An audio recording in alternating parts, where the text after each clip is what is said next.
अस्सलामुअलैकुम। मोहम्मद अज़हर सिद्दीक अपने programme political diaries के साथ हाजिर खिदमत है। 28 जून 2022 बरोज़ मंगल सुबह 7 बजे आप ये प्रोग्राम देख रहे होंगे। बहुत अहम दिन है आज का। आज एक तो गवर्नर की तरफ से ऑर्डिनेंस वाला मामला, फिर मुख्तलिफ कवानीन पास किए हैं पंजाब असम्बली ने, उनको चैलेंज करने के हवाले से मामला पे तफसीली और जूद हासिल गुफ्तगू होगी। लेकिन ये चूँकि आपको पहले मैं बता चुका हूँ, तो मैं चाहूँगा जो बाकी इश्यूज़ हैं उन पर गुफ्तगू हो जाए। हमज़ा की डिस्क्वालिफिकेशन के हवाले से, हलफ के हवाले से और बाकी इश्यूज़ के हवाले से ये मामले लाहौर हाई कोर्ट के लार्जर बेंच के सामने हैं और मुझे लग यही रहा है कि इस हफ्ते में ये सारे मामला डिसाइड हो जाएंगे। पहली जीत हो चुकी है, वो मैं रात के प्रोग्राम में आपको बता चुका हूँ। जहाँ बाकी लोगों की ज़मानतें हो गई, लेकिन बशाश न्याजी की जो अबूरी ज़मानत है एंटी टेररिस्ट कोर्ट से वो खारिज हो गई। गैर कानूनी असला के ऊपर थी, वो अदम हाज़िरी के बायस मुस्तरद की गई है और शरीक मुलज़िम सिकंदर महमूद और अमानुल्लाह की ज़मानत में 30 जून तक अदालत ने तौसी कर दी है। पंजाब असला ऑर्डिनेंस इंसार दहशत दफात के तहत मुकदमा दर्ज किया और गिरफ़्तारी के खौफ से ज़मानतें करार रखी थी। लेकिन एक जो बड़ी ख़बर आपके सामने रखनी है कि लाहौर हाई कोर्ट के चीफ जस्टिस के सामने हनीफ अब्बासी की सज़ा के ख़िलाफ़ अपील रावलपिंडी से प्रिंसिपल सीट पर मुंतकिल करने की दरख्वास्त हुई। ये एफिड्रीन आपको मामला पता है और रावलपिंडी से लाहौर मुंतकिल करने की दरख्वास्त मंजूर कर ली। सरकारी वकील ने कहा कि रावलपिंडी में बैच मौजूद है, समाअत वहीं होनी चाहिए और इस पर चीज़ जैसा के रिमार्क्स थे। सरकारी वकील ने यह कहा वहाँ जजेज़ हनीफ अब्बासी के केस को सुन नहीं रहे हैं और लाहौर मुंतकिल करने की दरख्वास्त दी है, तो अदालत ने वो दरख्वास्त जो है ना लाहौर मुंतकिल कर दी। आगे छुट्टियाँ अब लगती हैं या नहीं लगती, ये एक अलग बात है।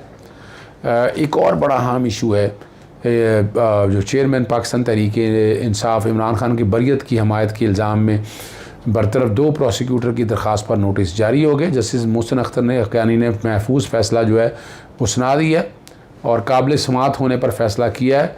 मियां आमिर सुल्तान गुराया और फ़ाखरा आमिर सुल्तान ने बतौर असिस्टेंट प्रोसिक्यूटर पर बरतरफी चैलेंज की थी। दोनों प्रोसिक्यूटर को हुकूमत ने एडवोकेट जनरल इस्लामाबाद की सिफारिश पर हटाया था और इन पर इल्ज़ाम था कि पार्लियामेंट हमला केस में चेयरमैन PTI इमरान खान और दीगर की बरियत की हमायत की गई और अदालत ने 7 जुलाई के लिए समाअत मुलतवी कर दी है। अब मामला बड़ा अहम है, वो है ओवरसीज़ पाकिस्तानी के वोटर के कॉन्टैक्ट्स में और उनको वोट डालने के हक़ से। इस्लामाबाद हाई कोर्ट में ये प्री मैच्योर चले गए थे। तरमीम तो अभी आई है, तरमीम अब आई है और अगर इसको आप सामने रख कर देखें तो आप समझ सकेंगे कि मामला है क्या और इसमें क्या बातें कही हैं। ज़रा वो मैं आपके साथ डिस्कस कर लेता हूँ। ऐसा लगता है कि ये अंदराज सुप्रीम कोर्ट के फ़ैसले के मुताबिक किया गया है हुक्मनामे में कि जो तरमीम की है उसके हवाले से बात कर रही है इस्लामाबाद हाई कोर्ट। इलेक्शन तरमीमी एक्ट 2022 के ज़रिए दर्ज करदा शेख सुप्रीम कोर्ट के फ़ैसलों के मुताबिक भी दिखाई देती है। तरमीम शुदा से शेख समुंदर पार पाकिस्तान को आम इंतखाबात में वोट का हक़ इस्तेमाल करने से महरूम करने की कोशिश है। अदालत को किसी आइनी सवाल का फ़ैसला करने से परहेज़ करना चाहिए। अगर किसी केस का फ़ैसला दीगर या बुनियादों पर किया जा सकता है, अदालत को इससे बड़े आइनी सवाल का फ़ैसला नहीं करना चाहिए जितना कि मुकदमे के तयन के लिए ज़रूरी था। तरमीम शुदा सेक्शन गैर वाज़े तौर पर किसी के हक़ को तस्लीम करता है। इलेक्शन कमीशन से तवक्को की जाती है कि वह अपनी आइनी और कानूनी जिम्मेदारियाँ पूरी करेंगे। दरख्वास्त मेरिट के बगैर और ख़ारिज की जाती है। बैरून मुल्क पाकिस्तान को वोट का हक़ का मामला तहरीरी हुक्मनामे में जो बात की गई है, जस्टिस अतर मेलाना ने कहा है कि आइन के आर्टिकल 17 की तशरीह के मुताबिक समुंदर पास पाकिस्तानी को वोट का हक़ दिया गया है। वोट के हक़ को 2017 के एक्ट के तरमीम शुदा सेक्शन 94 में जिक्र कर चुका हूँ, आपके साथ तस्लीम किया गया। दोनों फ़ैसलों का बगौर जायज़ा लिया गया। सुप्रीम कोर्ट ने बैरून मुल्क पाकिस्तानियों को वोट का हक़ इस्तेमाल करने के हकदार करार देने के बाद हिदायत की कि पायलट प्रोजेक्ट शुरू किए जाएँ ताकि इस तरह की वोटिंग की तकनीकी अफादियत, राजदारी, सिक्योरिटी और माली अमकानात का पता लगाया जा सके। ये हिदायत इलेक्शन कमीशन को दी गई थी। अदालत उज़्मा के मुकर्रर करदा वक्त के अंदर पार्लियामेंट के दोनों ईवानों में पेश करने की हिदायत की गई थी।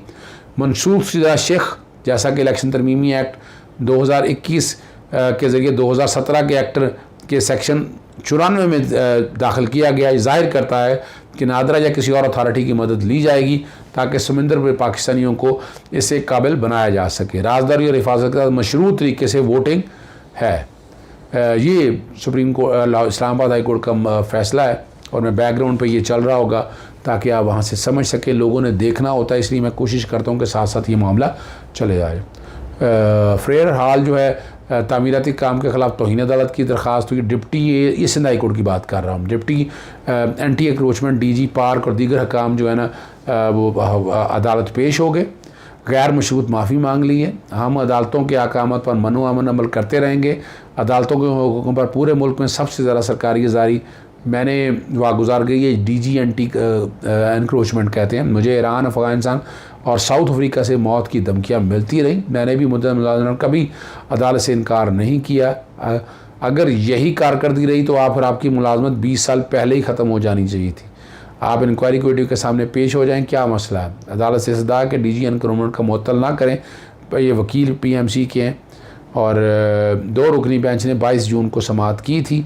सिंगल बेंच के 20 जून के हुक्म पर अमल दरामद के लिए टाल मटोल करते रहे।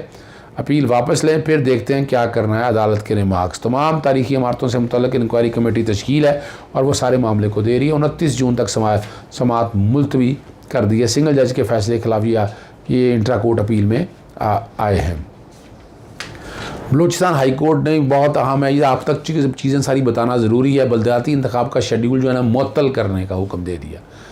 और एक साबिक काउंसलर जो है अब्दुल करीम लांगो ने की है और जस्टिस कामरान मुल्ला खेल और जस्टिस नज़ीर अहमद लांगो ने की और कोयटा की हल्का बंदियों को चैलेंज किया था। शेड्यूल के मुताबिक बल्दियाती इंतखाबात 28 अगस्त को होने थे। 6 जुलाई तक दरख्वास्त की जो है ना वो समाअत मुलतवी कर दी है। अब ये मामला बड़ा एक अहम है जो आपसे मैं डिस्कस ज़रूर करना चाहूँगा। ये है सफदर अब्बासी GTA और जमीयत उलमा इस्लाम के जनरल सेक्रेटरी राशिद सोमरू हैं। इन्होंने प्रेस कॉन्फ्रेंस के ज़रिए जो 14 अजला में इलेक्शन में हुए हैं वो सारे मुस्तरद कर दिए हैं, धरनों का ऐलान कर दिया और बरसों से जिस पोलिंग स्टेशन पर वोट दिया वहाँ मेरा नाम ही वोटर लिस्ट में नहीं था। सूबाई general secretary JUI Rashid Mahmood Soomro कहते हैं कल के बल्दियाती इंतखाबात में यानी परसों के बल्दियाती इंतखाबात में बदतरीन धांधली और तशद्दुद थे। ये वो सारी बातें जो है ना वो अपने तय बयान करते हैं। यहाँ से आप समझ सकते हैं ये एक दूसरे को बेवकूफ़ बनाने के लिए बातें हैं। अगर होती तो पहले ही मामलात को देखते हैं, लेकिन ये आवाम को बताना है कि हम इकट्ठे नहीं हैं, लेकिन अंदर से ये सारे लोग इकट्ठे हैं। सिंध हाई कोर्ट में एक और बड़ा अहम इशू है। हेस्कोल जो है ना 74 रुपये का डिफ़ॉल्ट है। सेनेट की कायमा कमेटी की मुबीना कार्रवाई के ख़िलाफ़ दरख्वास्त मुस्तरद होगी। सेनेटर अफनानुल्लाह ने कायमा कमेटी को हेस्कोल के ख़िलाफ़ कार्रवाई के लिए ख़त लिखा था। कायमा कमेटी को हेस्कोल के ख़िलाफ़ महकमा कार्रवाई से रोका जाए। अदालत का दायरा इख्तियार महदूद है। अदालत पार्लिमानी कार्रवाई में मुदाखलत नहीं कर सकती है। कायमा कमेटी की मेंबर सेनेटर अफनानुल्लाह ने तहकीकात और मामले का जायज़ा लेने के लिए ख़त लिखा है। ऐसे मामलों में अदालत की जो मुदाखलत है दायरा इख्तियार से तजावुज़ होगा। चेयरमैन जो PTI इमरान खान की बरियत की हमायत के इल्ज़ाम में जो ये मैं आपको बता चुका हूँ कि क्या हालात और वाक़यात आपके सामने आए हुए हैं। ठीक है जी। और सिंध हाई कोर्ट में इलेक्शन ट्राइब्यूनल है, ये सिकंदर मेंद्रो की अहलिया के कागजात नामजदगी मुस्तरद होने के ख़िलाफ़ है। इलेक्शन कमीशन को 28 जून के लिए नोटिस जारी कर दिया। डॉक्टर खालिदा सिकंदर इद्दत में है, सूबाई इलेक्शन के सामने पेश नहीं हो सकती। दरख्वास्त में कहा इलेक्शन कमीशन से शनाख्ती कार्ड होने की वजह से डॉक्टर खालिद सिकंदरा के कागजात नामजदगी मुस्तरद कर दिए थे। असली शनाख्ती कार्ड ना होने की वजह से कागजात नामजदगी मुस्तरद नहीं किए जा सकते। सूबाई इलेक्शन कमीशन का फ़ैसला खिलाफ कानून है। अदालत से इस्तदा की गई कि सूबाई इलेक्शन कमीशन का फ़ैसला जो है ना मुस्तरद किया जाए। पीपल्स पार्टी के सेनेटर सिकंदर मेंद्रो के इंतकाल के बाद जो है ना ये सीट खाली हुई है। अब आप 2-3 चीज़ें ज़हन में रख लीजिएगा। बार बार मैं बात कर रहा हूँ मैं बात कर रहा हूँ ज़िमनी इलेक्शन के हवाले से पार्टी पोजीशन अब आपके सारी सामने आ चुकी है। अब क्या होना है यहाँ पर, यानी मिसाल के तौर पर अगर देखा जाए यानी 5 सीटें मिल भी जाएं तो क्या अक्सरियती पार्टी पाकिस्तान तहरीक इंसाफ बन जाएगी। इनके पास सादा मेजॉरिटी दोनों सियासी जमातों के पास नहीं है। 186 होनी चाहिए 371 के ऐवान में से, और ये 5 आ भी जाएं तो जब तक तो गवर्नर था तो गवर्नर का इख्तियार था कि वो असम्बलियाँ डिज़ोल्व कर देता और इन जो भी इनको कहता कि ये जो है ना मेजॉरिटी साबित करें। मेजॉरिटी तो इनके पास है ही नहीं। और बाकी जो बातें ज़हन में रखनी जाएगा, लाहौर हाई कोर्ट के पास जब ये मामला आना है तो वहाँ क्या है, वहाँ मेजॉरिटी साबित करनी है, और मेजॉरिटी सिंपल मेजॉरिटी है, वो आप नहीं है इनके पास। और अगर तहरीक अदम एतमाद लेके आना चाहती है पाकिस्तान तहरीक इंसाफ या उनके अपना साथी सारे जितने हैं वो नहीं आ सकती, वो उनके पास भी सिंपल मेजॉरिटी नहीं है। 186 वोट है सिंपल मेजॉरिटी के, वो कहाँ से लेकर आएंगे। चलें, ताज़ा तरीन हालात आपको बताते रहेंगे। इजाज़त चाहता हूँ। अस्सलाम वालेकुम, अल्लाह हाफ़िज़। पाकिस्तान जिंदाबाद।